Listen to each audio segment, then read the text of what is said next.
Boa tarde, pessoal, tudo bem?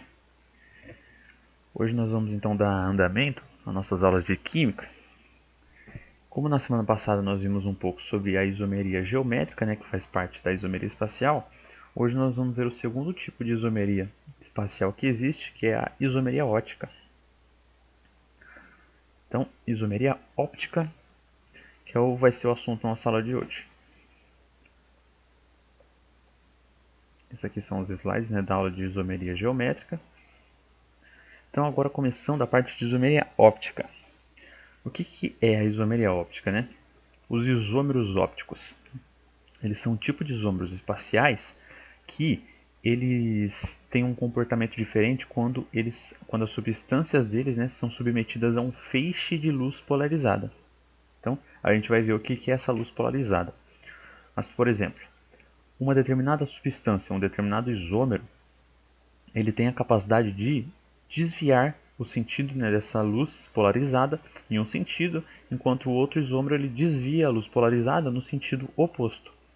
É esse que é o comportamento que os isômeros ópticos têm. E o que acarreta nesses isômeros diferentes? Cada isômero ele vai possuir, por exemplo, uma propriedade diferente. Por exemplo, um isômero que seja um medicamento, ele vai possuir uma ação diferente no organismo. Então é muito importante a gente ter conhecimento dos diferentes isômeros ópticos. Eu disse que um isômero óptico ele tem a capacidade de desviar a luz polarizada. O que seria a luz polarizada? Então eu tenho aqui, nesse exemplo aqui, onde tenho várias setas, eu tenho aqui um exemplo da luz normal. A luz normal ela é uma onda que ela é transmitida em diversos sentidos. Então nós temos aqui um exemplo da luz normal, que seriam essas várias setas apontando em várias direções. E a luz polarizada seria quando a gente faz com que a luz ela seja transmitida em um único sentido, em uma única frequência, digamos assim. Então eu tenho aqui um exemplo da luz não polarizada, ela emitindo em vários sentidos, as várias ondas diferentes. E quando ela passa pelo polarizador, ela passa a ser a luz polarizada, que emite em uma única frequência, em um único sentido de luz. A gente vê polarizadores em câmeras, em telas de computadores, telas de televisões. Então, existe uma grande presença desses polarizadores no nosso cotidiano. Para uma molécula possuir a isomeria óptica, ela precisa de uma condição, igual quando a gente viu na isomeria geométrica, que a molécula precisava ter algumas condições. Na isomeria óptica, a molécula também precisa ter algumas condições para poder ser um isômero óptico. E qual que é a condição? Essa molécula ela precisa ter uma assimetria molecular. O que é essa assimetria molecular, esse nome complicado? Nada mais é do que uma molécula que possua um carbono quiral. E agora, o que seria esse carbono quiral? Um carbono quiral ele vai ser um carbono que ele possui 4 ligandos diferentes. Então, se uma molécula ela possui esse carbono que tem 4 ligandos diferentes, essa molécula vai ser assimétrica e ela vai ter o carbono quiral. Olha aqui, eu tenho aqui o ligante OH, um ligante que é um hidrogênio, o outro ligante que é esse ácido carboxílico, mais um ligante que é o CH3. Então, esse carbono aqui ele tem 4 ligandos diferentes. Quando uma molécula possui um carbono quiral, a gente representa esse carbono quiral a partir de um asterisco. Então a gente coloca um asterisco em cima do carbono quiral para representar que ele possui esses 4 ligandos diferentes. Beleza? Então, quando vocês verem que uma molécula é assimétrica, a gente fala que ela possui esse carbono quiral. De onde que vem esse nome, Quiral? Quiral vem do grego kyros, que significa mão. A nossa mão ela é assimétrica. Se a gente colocar uma mão em cima da outra, a gente vai ver que elas não vão se sobrepor. A gente fala que as mãos elas são imagens superponíveis. Elas são imagens superponíveis, isso. São imagens que não conseguem se sobrepor. A gente chama isso de imagem especular, que seria a imagem do espelho. Então toda molécula assimétrica ela possui a sua imagem especular. a molécula assimétrica possui a imagem especular, que vai ser a imagem que ela não consegue ser sobreponível. Ó. Olha o exemplo aqui, ó, a molécula 1 e a molécula 2, que seria a imagem especular dela. Então são duas moléculas assimétricas, e se a gente tentar sobrepor uma a outra, a gente não vai conseguir. Olha aqui, a bolinha azul sobrepõe com a bolinha azul, a verde também, mas as outras bolinhas não se sobrepõem umas a outras.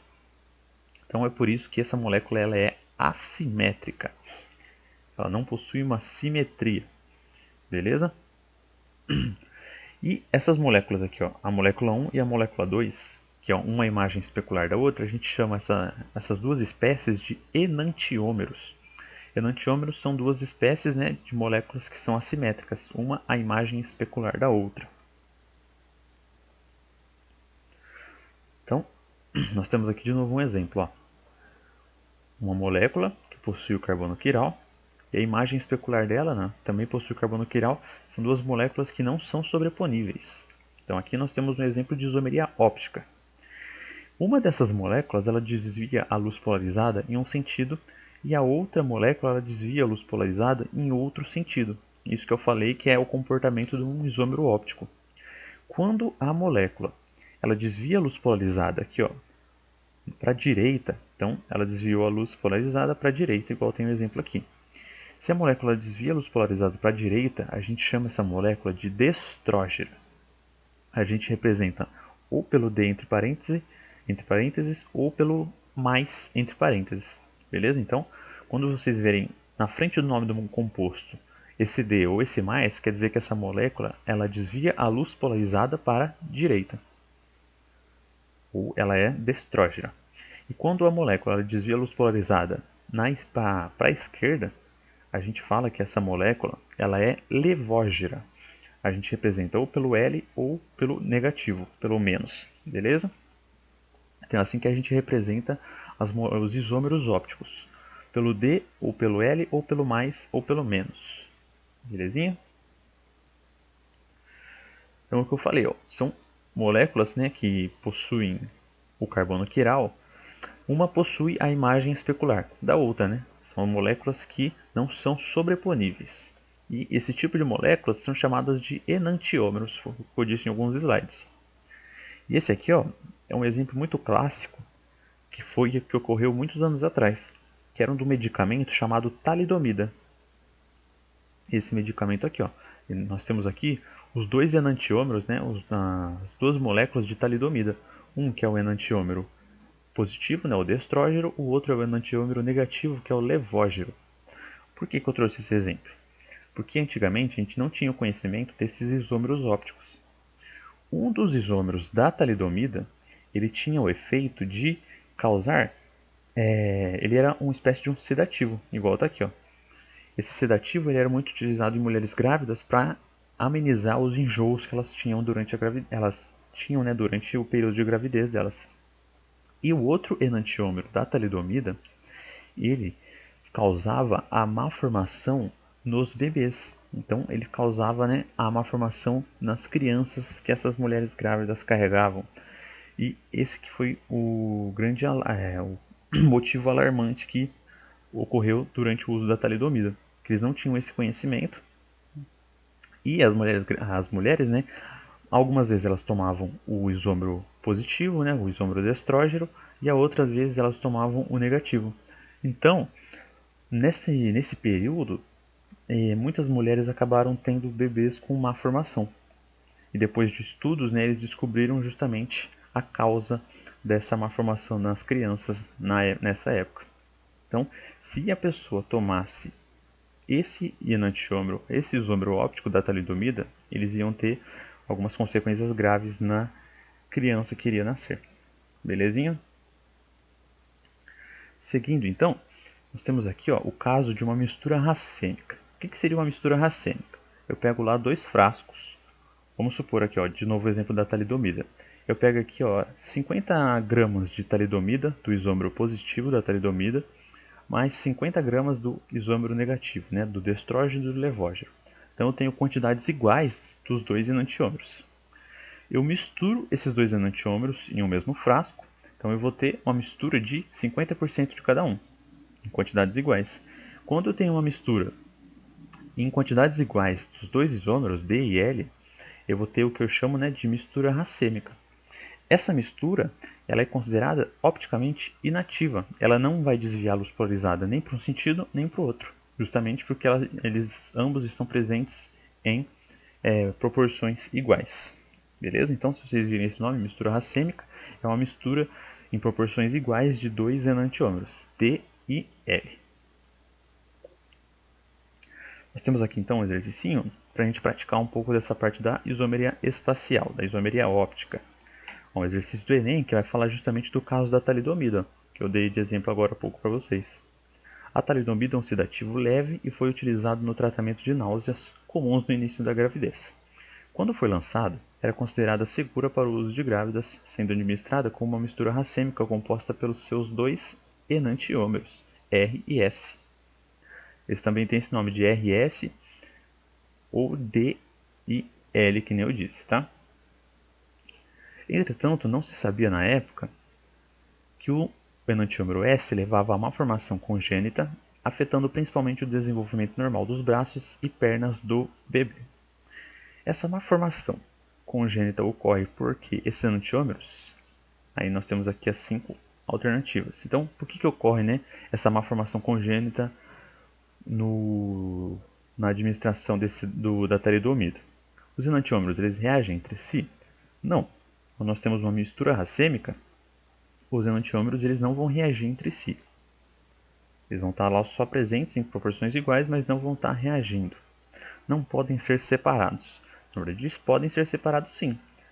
Que na época, né, depois que eles descobriram que um dos enantiômeros ele causava essa malformação congênita, eles separaram e começaram a administrar somente o enantiômero que tinha a causa, né, que causava o efeito de sedativo. Não estão presentes em partes iguais. Na verdade, eles estão, né? Como eu disse, uma mistura racêmica é uma mistura em proporções iguais de dois isômeros, dois enantiômeros. Interagem de maneira distinta com o organismo. No caso, a alternativa correta seria essa, né?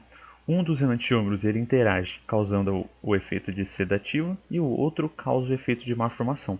Então, os dois eles causam efeitos diferentes no organismo. Mesmo sendo uma mistura racêmica, que eu disse que a mistura racêmica ela é opticamente inativa, eles ainda causam esses efeitos, tá? Não quer dizer que eles perdem suas propriedades químicas. Eles só não vão desviar mais a luz polarizada. Alternativa correta, então, do exercício é a alternativa D de dado.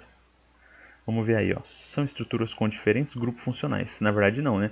Os grupos funcionais eles são o mesmo. A única diferença é que um é a imagem especular da outra. Por exemplo, um é a imagem no espelho do outro. Porém, os grupos funcionais deles permanecem os mesmos. Beleza? Então, a alternativa correta é a D. Próximo exercício, então, o exercício da FAMERP de 2016. Esta questão refere-se à liotironina, um hormônio produzido pela glândula tireoide, também conhecido como T3. Então, nós temos aqui a liotironina, que é o T3. A molécula de liotironina apresenta... Então, o exercício quer saber o que aquela molécula apresenta. Ela apresenta um átomo de carbono assimétrico, uma cadeia carbônica homogênea, cadeia carbônica alifática, 2 heterociclos ou 4 átomos de hidrogênio. Vamos começar pela I aqui, ó. 4 átomos de hidrogênio, vamos analisar. Só batendo o olho aqui eu consigo ver que ela possui mais de 4 átomos, né? Ó, nós temos aqui, ó, 1, 2, 3, 4. Esses são os átomos de hidrogênio que estão visíveis, né?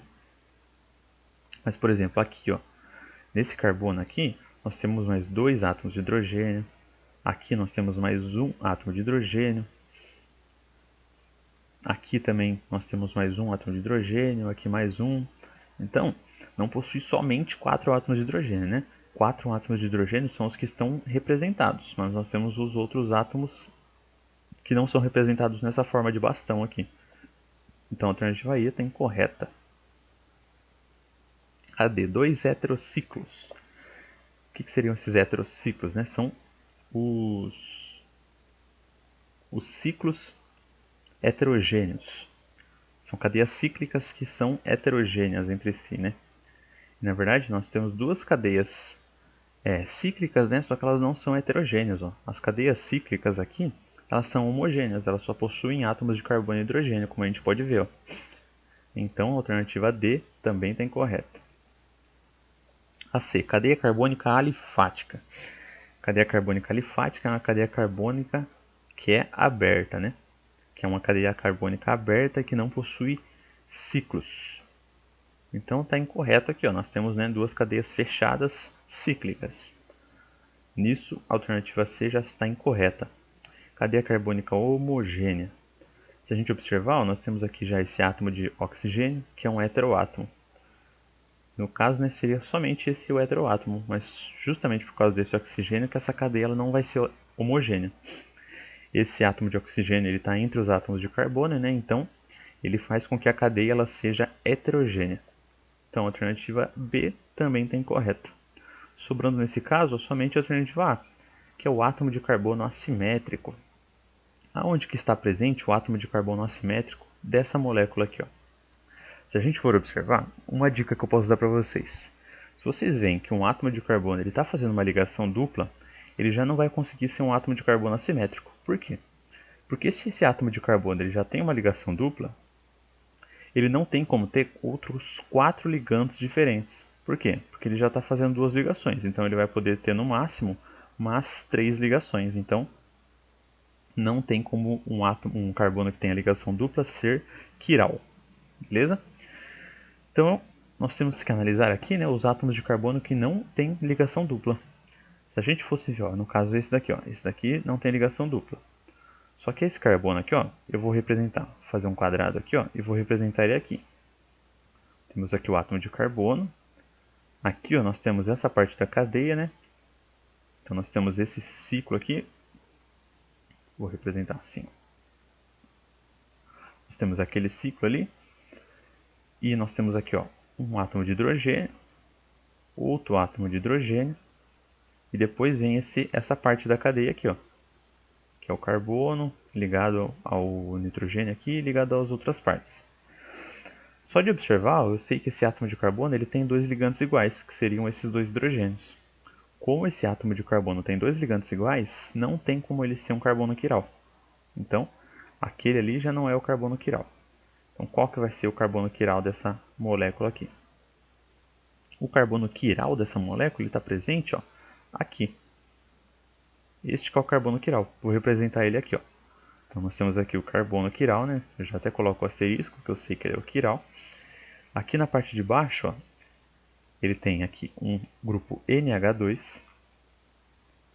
Esse tracinho aqui está representado dessa maneira mais escura, que quer dizer que esse átomo de nitrogênio ele está na frente, né? Como se fosse uma representação 3D. Mas não tem importância, não tem nada demais esse tracinho aqui. Quando tem esse tracinho mais forte, né, mais pintado, quer dizer que a molécula está representada à frente do plano, né, como se ele estivesse saindo da imagem. E se eu tivesse esse tracinho representado assim, ó, de forma tracejada, quer dizer que ele estava atrás do plano. Uma forma de representação 3D nas moléculas assim. Beleza? Então nós temos o nitrogênio aqui. Nós vamos ter esse carbono com a dupla ligação do oxigênio e o OH, que é essa parte aqui, ó.